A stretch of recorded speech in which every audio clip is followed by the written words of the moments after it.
क्या नाम है आपका? लखन मौर्य, मंडल उपाध्यक्ष, भारतीय जनता पार्टी उत्तर मंडल 1। क्या लगता है कि इंडिया गठबंधन जिस तरह से चुनावी वादों को लेकर के वार कर रही है बीजेपी के ऊपर, क्या लगता है कि जीतने के बाद इंडिया गठबंधन वो साबित कर पाएगी? नहीं कर पाएगी। क्यों? क्योंकि इतनी योजनाएं, इतनी स्कीम जो यहाँ मिली हैं, चाहे उज्ज्वला गैस लीजिए, चाहे 5 लाख आयुष्मान लीजिए, चाहे राशन लीजिए, इतनी योजनाएं मोदी जी ने दी है। और सब मिल के एक भाई, चाहे हिंदू हो, चाहे मुस्लिम हो, सिख हो, चाहे ईसाई हो, चाहे को, इसको कहते हैं एक धर्म एक। मोदी सबको लेके चल रहे हैं। मतलब सबका साथ सबका विकास। क्या लगता है कि वाकई सबका साथ सबका विकास हो रहा है? हो रहा है। कैसे? कैसे? ये योजनाएं मिल रही तो किसी को भेदभाव नहीं दे छोड़ा। बताइए किसी ने भेदभाव छोड़ा? सबको एक साथ लेके चल रही, चाहे वो मकान हो, चाहे उज्ज्वला योजना हो, चाहे 5 लाख आयुष्मान हो। मतलब इतनी योजनाएं हैं कि हम गिनती नहीं गिना सकते हैं। आपको पता है कि 2014 के बाद से लेकर के अब तक देश में गरीबी के परसेंटेज कितने गिरे हैं? नहीं गिरे। 45% गिरे हैं, बीबीसी की रिपोर्ट। वो नहीं है, हम नहीं मानते हैं। और देश में इतना मोदी, अरे बीबीसी की रिपोर्ट है। मोदी जी बताइए, देश में पूरा ये बताइए, पूरा विश्व उनको वो कर रहा है। चाइना लीजिए, जहाँ जहाँ हम गिनती गिनाए, गिनती। चाइना की आप बात कर रहे हैं, लद्दाख में चाइना अंदर कब्जा करता चला आ रहा है। कब्जा? अरे तो अब आपका देश बताइए, मोदी जी का नाम इतना चौकीदा है और मोदी जी सबको सम्मान। दार्जिलिंग का पूरा नक्शा उनके। अमृता देखिए, सऊदीया देखिए, सब कहीं देखिए, जो इतना जो सम्मान मिल रहा हमारे हिंदुस्तान को, किसी को। चलिए महिलाओं से हम बात करते हैं। आपका क्या नाम है? आशा मिश्रा, नगर कार्यालय मंत्री, भारतीय जनता पार्टी, महिला मोर्चा। मैम आपको क्या लगता है कि वाकई बीजेपी की जो सरकारी योजनाएं थी उसका लाभ मिल रहा है? बिल्कुल मिल रहा है। हमारी महिलाओं से पूछिए कि उनको मिल रहा है कि नहीं मिल रहा है। और महिलाओं का जो सर्वांगीण विकास है वो हमारी भारतीय जनता पार्टी में ही हुआ है, इसके अलावा किसी और पार्टी में कभी नहीं हुआ। आज हमारी लगभग 75% महिला जो है लखपति बनी हुई है। सबको मकान आवास का योजना मिला है। उसके बाद चाहे शौचालय की योजना देखिए। राहुल गांधी ये कह रहे हैं कि महालक्ष्मी योजना लेकर के आएंगे, हर एक महिला को, परिवार के एक महिला को 8,500 रुपए साल का 1 लाख रुपए मिलेगा। जो गरीबी रेखा से नीचे होगी उसको 10,000 रुपए प्रति माह मिलेगा। वो चाहे कोई सी भी योजना लेके चले आए, सिवाय बीजेपी के अलावा कोई पार्टी और आ ही नहीं सकती, क्योंकि महिलाओं ने ध्यान दिया है, महिलाओं ने ठान लिया है कि हमें अब योगी जी को और मोदी जी को ही लाना है, इसके अलावा किसी को नहीं लाना है। इसलिए इतना सब कुछ किया है हम लोगों के लिए, तो हम लोग किसी को क्यों वोट देंगे? क्योंकि सबसे पहली बात, औरतों के लिए उन्होंने बहुत कुछ किया है।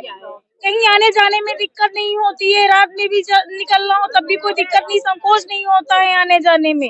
ये तो आपकी पार्टी है, इसमें आप पार्टी के समर्थन में बात कर रही हैं, लेकिन और अगर इंडिविजुअल विमेंस की बात की जाए तो वो लोग तो बहुत ज्यादा परेशान है।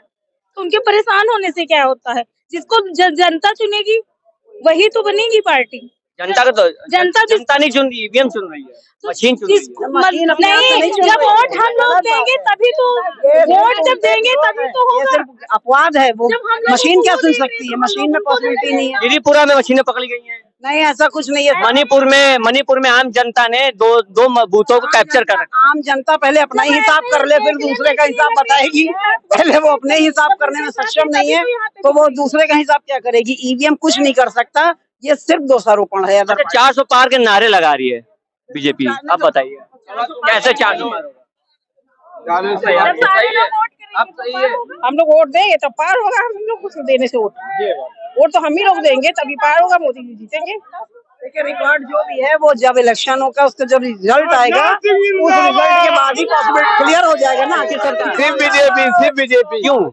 इसकी सरकार सारी समेटा है, तो बहुत अच्छा है सरकार है, वही जीतेगा। 70 साल में कांग्रेस, 70 साल में हमारे नेताजी का सिर्फ वही जीतेगा। जब फिर नेताजी की चलेगा हमारे ये मेना सिर्फ भाई योगी बाबा जीतेंगे, सिर्फ योगी बाबा, और कोई नहीं जीत सकता है।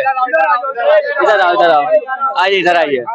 आप ये बता दीजिए खाली, आपको क्या लगता है कि देश के जो हालात हैं वो वाकई सही हैं? दिल से बताइएगा। सही है भाई, भाई यहाँ तो बहुत सी चीजों का बदलाव हुआ है, ठीक है। नकलों में दंगे खत्म हो गए हैं इस सरकार से, ठीक है। हिंदू मुस्लिम सब एक होके चल रहे हैं, ठीक है। शिया सुन्नी के झगड़े यहाँ खत्म हो गए इस सरकार से, बहुत सी अच्छी चीजें हुई हैं यहाँ, पूरा आतंक, ठीक है भाई, खत्म हो गया, माफियागिरी सब खत्म हो गई है। और हमारे नवाब साहब, उक्कल नवाब साहब जहाँ वोट कहेंगे हम लोग वहाँ वोट डालेंगे। ज्यादा जरूरी चीज क्या है ये पूछिए आप? देश के लिए नहीं है, ये पूरी दुनिया की है। रोटी कपड़ा मकान, हमारे मोदी जी रोटी दे रहे हैं, कपड़ा दे रहे हैं, मकान दे रहे हैं, और उसके साथ इसको खाने के बाद कहाँ निकालेंगे उसके लिए शौचालय दे रहे हैं। और क्या चीज चाहिए आपको? मोदी जी हर चीज हमारे दे रहे हैं भारत में।